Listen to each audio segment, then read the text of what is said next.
If you're running a newsletter right now, there's a good chance your emails aren't reaching the inbox and you don't even know it. In the last 2 years, Gmail, Yahoo, and Microsoft have rolled out new sender requirements that are quietly killing newsletters. Open rates are tanking, deliverability is collapsing, and most publishers don't even realize it because they're still measuring the wrong things or their ESPs are hiding the truth. Now, I'm actively running newsletters with hundreds of thousands, millions of subscribers, and I've helped dozens of publishers turn this around. Well, in this video, I'm going to break down exactly why the old way of running newsletters is no longer working and the new strategies that are actually working in 2026. So you can start to generate more revenue from your email list while everyone else thinks newsletters are dead once and for all. Let's get into it.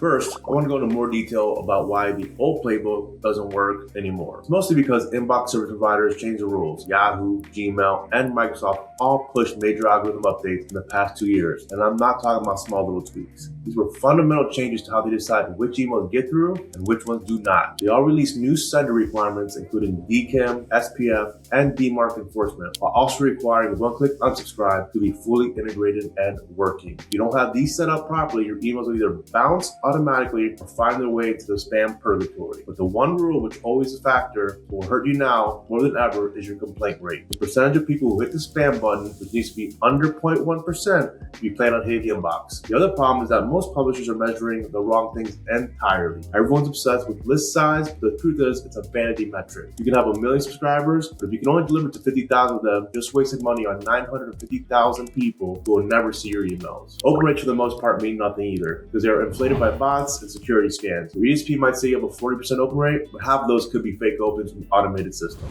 One metric that is the most reliable and that actually matters is the click-through rate. People aren't clicking, you're not making money. And the third reason the old way of running a newsletter no longer works is that the normal acquisition methods aren't as effective anymore. One of the most common ways publishers grow their list is through something called co-registration, where someone signs up for a newsletter, fills out a form online, and then many times buried in the fine print it says, you're also subscribing to these 3 or 4 other newsletters. So as a publisher, you pay to get those email addresses added to your list. It used to be a gold mine. You could acquire thousands of subscribers cheaply, and they actually open your emails. But that's changed completely. A lot of times now, people are using their junk email address to get access to whatever was promised. They created it specifically to collect spam they'll never read. But more frequently now, you're paying for these leads thinking you're growing your list, they're never going to open a single email for you. And the worst part is they take your deliverability because Gmail sees you sending to people who never open. So you end up hurting the subscribers who actually want your stuff. Now, co-rich can still work and be a part of your overall list growth strategy, but you need to implement everything I'll discuss in a little while. So now that you know what doesn't work anymore, let's discuss how you can actually fix it. Start by creating a base sending segment. This is always the single most important change you can make. The concept is simple. It's that you should only be sending emails to people who are actively engaged with your content instead of your whole list. My criteria is simple. Someone gets your email if they meet any one of these 3 conditions. They've either clicked in the last 60 days, they've opened in the last 30 days, or they subscribed in the last 10, 15 days. Now, why those specific numbers? It comes down to your sending frequency. If you're sending daily, that 60-day click window means they received around 60 emails. If they haven't clicked on any of these emails, odds of them clicking on email 61, basically 0. The same applies to open rates and the 10 to 15-day window for new subscribers in your activation window. Giving new people a fair shot to engage with your best content, they should not be getting your email. It's that simple. Now, I know what you're thinking, but Chris, if I only sent to engage people, I'm leaving money on the table. I'm shrinking my list. And I get where you're coming from, but that logic is actually flawed. I've seen publishers with 10,000 subscribers sitting at a 20% open rate, which is 2,000 open. They look at cutting their list and think, no way, I'll lose reach. But what happens when they cut down to just their 5,000 engaged subscribers is their open rate jumps to 50%. That's 2,500 open, 500 more than before, with half the list size. This happens because when you stop sending to non-engaged users, your engagement metrics go up, and as a result, Gmail, Yahoo, and Microsoft see that a higher percentage of your recipients are opening and clicking, which signals them that you're a legitimate sender who people actually want to hear from. So they reward you by putting more of your emails in the primary inbox instead of spam or the promotions folder. More inbox placement means more of your engaged subscribers actually seeing your emails, which means more visibility, more opens, more clicks, and that compounds over time. And then the new subscribers that join also will see your email because you have a good domain reputation. By the way, if you're finding this valuable, I share strategies like this every week in my newsletter, Audience Bridge Insights. Click the first link in the description, subscribe. It's completely free, but back to the video.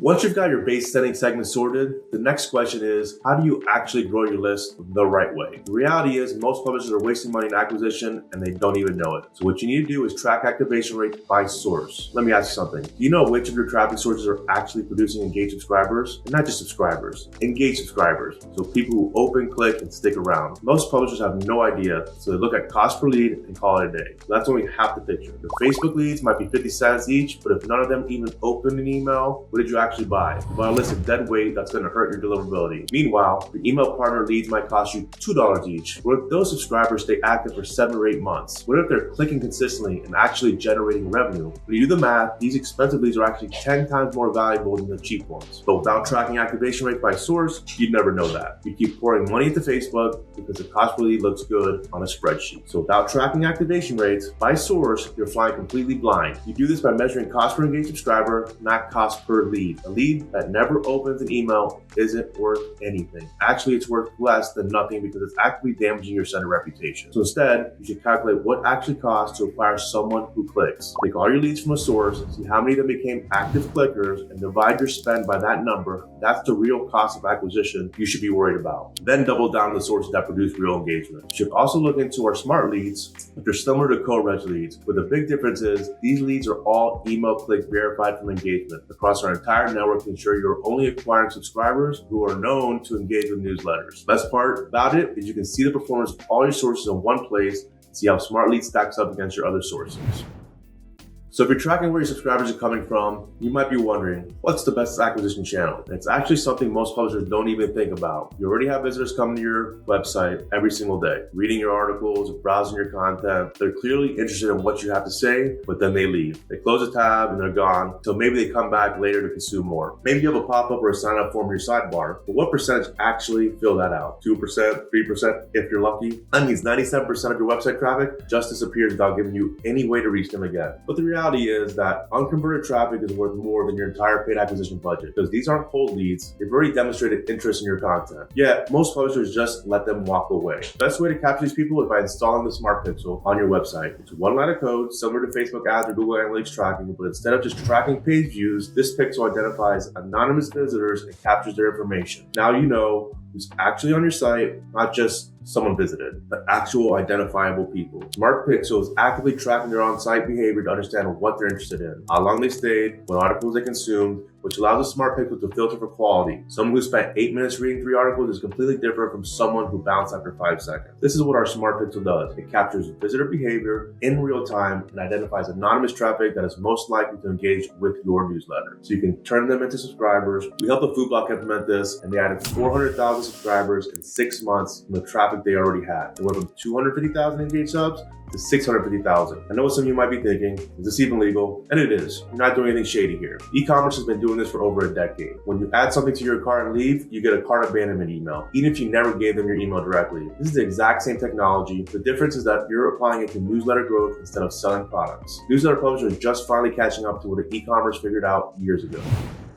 Next, I want to talk about reactivation. And again, the old method doesn't work. At some point, every publisher looks at their inactive subscribers and thinks there's got to be money sitting in that list. And they're not wrong. There probably is. The way most people try to get it back is completely backwards. The typical approach is to grab a segment of everyone who hasn't engaged in, say, 90 days, write some "we miss you" email and blast it out. You have no idea who on that list is actually reaching. Probably didn't revalidate that all those emails are still valid. Just abandoned accounts nobody checks anymore. Or some people moved on and will never care about your content again. And some are still active in their inbox, just not with you. When you blast everyone, you're lumping all 3 groups together. The result is low engagement, high complaints, and you're actively hurting your deliverability. You're literally damaging your sender reputation, trying to win back people who are never going to come back anyways. The smarter approach is to use real-time engagement signals. Some of your dormant subscribers are still very much alive. They're opening and clicking emails, just not yours. And they haven't abandoned their inbox, they've just stopped engaging with you. Those people are absolutely worth re-engaging. And you can figure out who these people are by using real-time engagement signals. This is exactly what our Smart Reactivation tool does. When someone from your dormant list clicks somewhere across our network, it identifies the match and gives you that data back so you know exactly who's worth re-engaging. So instead of guessing who might come back, you're targeting people you know are still engaging in their inbox. And if you're wondering how to actually implement all this, that's exactly what we built our tools for.